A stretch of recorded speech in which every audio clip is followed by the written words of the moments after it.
Good morning. I'm so happy to be here. All right, be the change. Be the change. So this month of September means celebrating with a long Labor Day weekend, and which we did a couple weeks ago. And we're using that as our theme, Labor Day, for the whole month. As we take a fresh look at creating a life that works without all of the hard labor. So we all want that, right? We want a life that works without having to work so hard at it. So what are some of the ways that we do that? What are some of the ways that we achieve a life that we want without all the hard labor? First of all, we feel deeply connected to our source. We connect, right? We have a dynamic, vibrant, and radiant experience of health. Things seem easier when you feel better. Have you ever noticed that when you have that cold, everything seems to be so hard or something? So we want to keep that vibrant health. We're in the flow financially. Wow. The paychecks come in, you pay the bills easily. There's no gap in there. It's great. Capital C, coincidences, which we do not believe in, they just happen, right? Things just kind of connect. Wow. Green light, this is great. We have solid, loving relationships. That's awesome. We know we can depend on those that we love. We're at peace and we are happy. Feels good. We are joyously sharing our talents and gifts. To be able to do that, you have that energy, that desire to give, and you do. We love the work that we do. Have you noticed that when you're loving what you do, the time, it either stands still, you keep thinking, oh wow, this is so great, or it goes by so fast that I can't believe I'm done already. We are serving and giving to others. So what else? What else is there? Anything to add to that list? You sleep peacefully. You sleep. Oh, that's awesome. You sleep peacefully. And as Suzanne said last week, here's the deal. When we live from certain spiritual principles, when we apply certain spiritual practices, and when we then leave the rest to the divine, life really can work like all of those things. So I want to be clear when I'm saying we don't ever, I'm not saying that we don't ever have a challenge or we won't ever experience what looks like a setback, or we will never have before us an obstacle that appears to be like a brick wall. But again, when we live from the spiritual principles, when we apply certain spiritual practices, when we then leave the rest to the divine, those things that look like challenges, setbacks, and obstacles really become building blocks for that life. So this morning I want to add one thing to our definition of a life that works, and that is the concept of a life that works for everyone. The concept of a life that works for everyone, not just you and me. It works for everyone and for all beings on this planet. I think that's a good addition to this list, don't you? I think that it's something that every individual who's begun to personally awaken desires, whether or not we immediately think of it when asked to define a life that works. Life truly works when we all have a connection with something higher than ourselves, when we all have dynamic, vibrant, and radiant health, when we all are in the flow financially, when capital C coincidences just happen to all of us, when we all have loving, solid relationships, when we all are at peace and are happy, when we all are joyously sharing our talents and gifts, and when we all love the work that we do, when we are all serving and giving to others. As we recognize that 16 years ago this month, actually tomorrow, terrorism hit the United States in a profoundly painful way, and how if we look at what has transpired in our world over the last 16 years, it's abundantly clear that we have a considerable way to go before we have a life that truly works for everyone, as there's certainly still a great deal of strife and pain and terrorism that's existing in the world right now. And some people are called to move into social and political action to bring about changes to support these ideals. And I applaud those who are so moved. But today, however, sitting in this room, I want us to look at what we can do here and in here. not with a lot of external hard labor, but in here and right now. So we're going to explore the very famous line of Gandhi, "Be the change you wish to see in the world." We've all seen that, right? But wait, did he actually say that? Did he actually say that? We all think he did. It's on enough posters and bumper stickers and Facebook memes and coffee mugs. You see it everywhere, right? Ministers, including this one, have quoted it often enough. But what's interesting is that if we dig a bit, we will discover that he didn't actually say those words. Now, that statement is profound wisdom, and even though he didn't say it the way we attribute it to him, I believe he would support the idea. The notion of being the change does a couple of powerful things when we adopt it. Number one, it stops us from judging and complaining about others. And number two, it calls us to a high level of personal responsibility. And these ideas are so very consistent with our New Thought beliefs about our responsibility for the way we show up in life. In The Science of Mind, Holmes writes, "In the use that we make of the law of cause and effect in our individual experience, we are responsible." So the idea of being the change we wish to see in the world is really a powerful, powerful thought, and will take us far to create a life that works for everyone. But there's something more, even more powerful and deeper in the words that Gandhi actually said. So would you like to hear it? Yeah. All right. I thought you would. So here's the actual quote. "We but mirror the world. All the tendencies present in the outer world are to be found in the world of our body.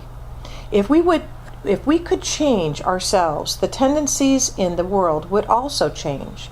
As a man changes his own nature, so does the attitude of the world change towards him. This is the divine mystery supreme.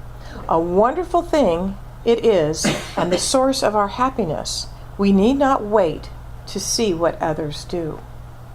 Ooh, wow, that's kind of powerful. Here's the first three sentences again.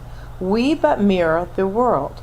All the tendencies present in the outer world are to be found in the world of our body. If we could change ourselves, the tendencies in the world would also change." Wow, it begins with us, doesn't it? Reading the original quote, we can understand how or why it might have been paraphrased to "be the change you want to see in the world," but doing so only gives us part of the story. His original statement speaks to our fundamental spiritual principle, that of oneness. We are one. As Holmes writes in The Science of Mind, the unity of good is a revelation of the greatest importance, for it teaches us that we are one with the whole and one with each other. The fatherhood of God and the actual brotherhood of man will be made apparent on earth to the degree that man realizes true unity.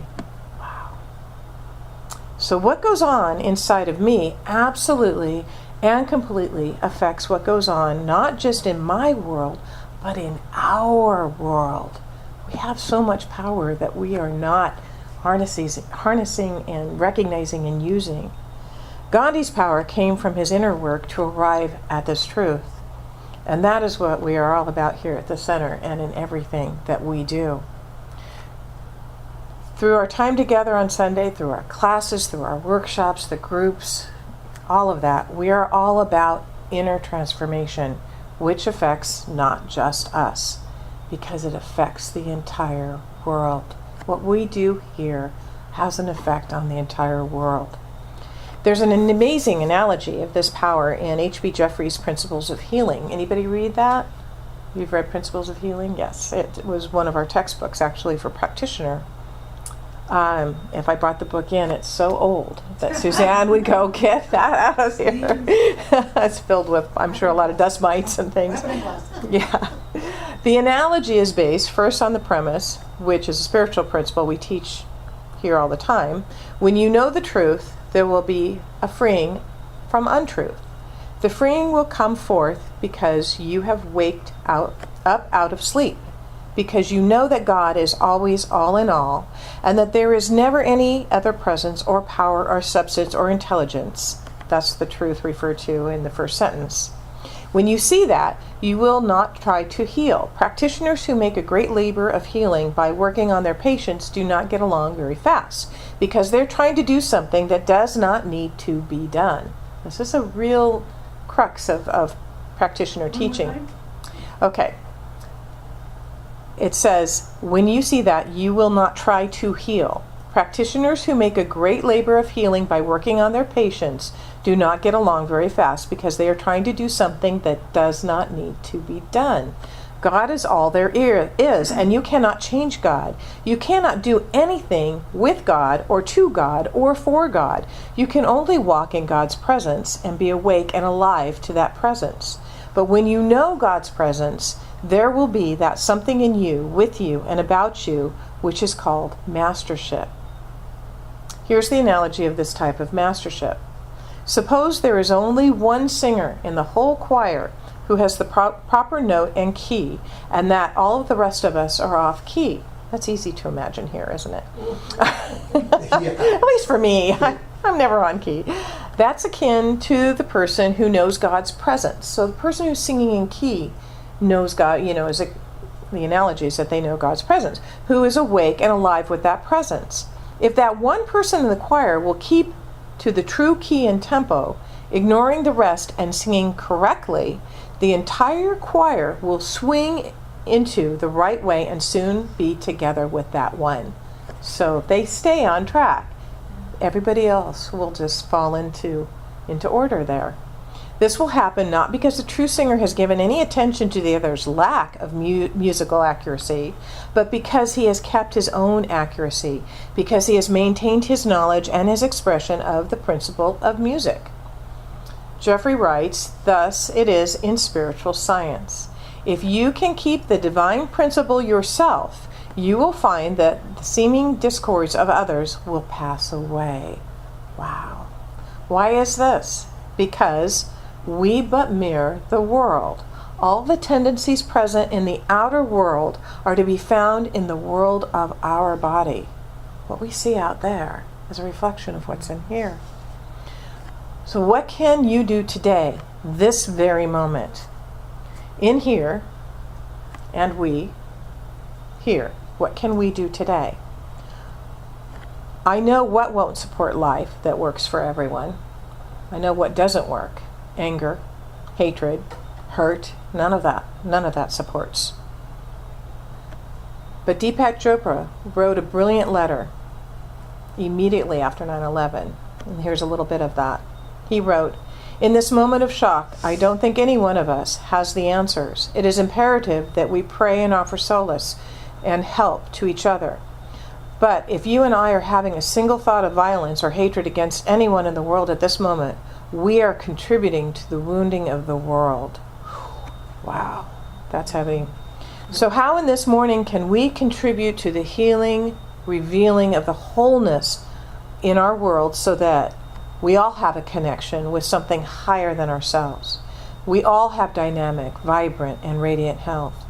We all are in the flow financially. Capital C coincidences just happen to all of us. We all have loving, solid relationships. We all are at peace and are happy. We all are joyously sharing our talents and gifts. We all love the work that we do. We all are serving and giving to others. It's so important to realize that for us to have something doesn't mean we have to take it away from someone else. If it can be true for one person, it can be true for all. An incredible spiritual practice to engage is the prayer of Ho'oponopono. Who knows Ho'oponopono? Okay, well, it's an ancient Hawaiian practice of forgiveness made famous by Dr. Hugh Lin in his work in a prison for the criminally insane. And this was in Hawaii. You can look it up on the internet. It's a fascinating story. And we've talked about it here before quite often, and it's been in Joy's workshops as well. So a lot of you know what it is, but of course some of you do not. And I will tell you, when I first read about it, it seemed like a very radical premise. Man, I'm thinking, whoa, this is really something. But wow, so thought-provoking. So thought-provoking. So simply put, Ho'oponopono is based on the knowledge that anything that happens to you or that you perceive in the entire world where you live is your own creation, and thus it is entirely your responsibility. 100%, no exceptions. Your boss is a tyrant, it's your responsibility. Your children are not good students, it's your responsibility. Terrorist acts occur, they're still occurring, your responsibility. You see that children around the world are hungry and malnourished, if not starving. Their want is your responsibility. No exceptions. Literally, the world is your world. It is your creation. As Dr. Hugh Lin points out, didn't you notice that wherever you experience a problem, you are there? Wow. Now, this is important. The fact that it is your responsibility does not mean it is your fault. It does not mean that it's your fault. It means that you are responsible for healing yourself in order to heal whatever or whoever it is that appears to you as the problem. So let me repeat that. It means that you are responsible for healing yourself in order to heal whatever or whoever it is that appears to you as a problem. This is that part where we say, what is mine to do? What is mine to do here? Because there's so much that we can look out there and say, I can't fix that. What is mine? This is what is mine to do right here. It's the pure, in its purest form, it is, I'm sorry, I love you. So if you can't remember the whole thing, it just, I'm sorry, I love you. We come from there. So I want us to engage in this spiritual practice this morning, but I want to precede it with a poem written by a lovely woman who is from our teaching after 2001. I can't believe it's been 16 years. So she wrote this poem on the evening of 9/11, 16 years ago. And we're going to move from this into Ho'oponopono.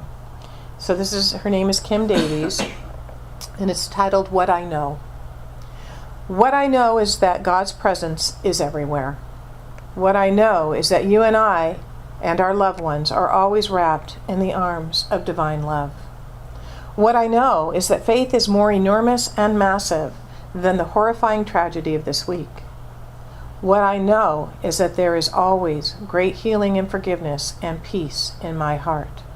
What I know is that I can depend on love. What I know is that prayer is my power and my connection to all of life. What I know is that I am loving you today and every day. What I know is that together, if we take a stand for truth, for light, for love, for oneness, we can bring heaven here on earth. Together, we can do it. Is there a place in your life in need of healing? Some area where the hurt resides within you? Think about that just for a minute, and once you have that place in your mind with as much feeling as you can, say the below 4 statements. So these are the 4 statements of Ho'oponopono. With that in mind, say, I love you. I love you. I'm sorry. I'm sorry. Please forgive me. Please forgive me. Thank you. Thank you. With this powerful tool at our disposal, we can step up, take the necessary steps to heal the world, and be the change that we want to see and experience in a world that works beautifully well for everyone. And so it is.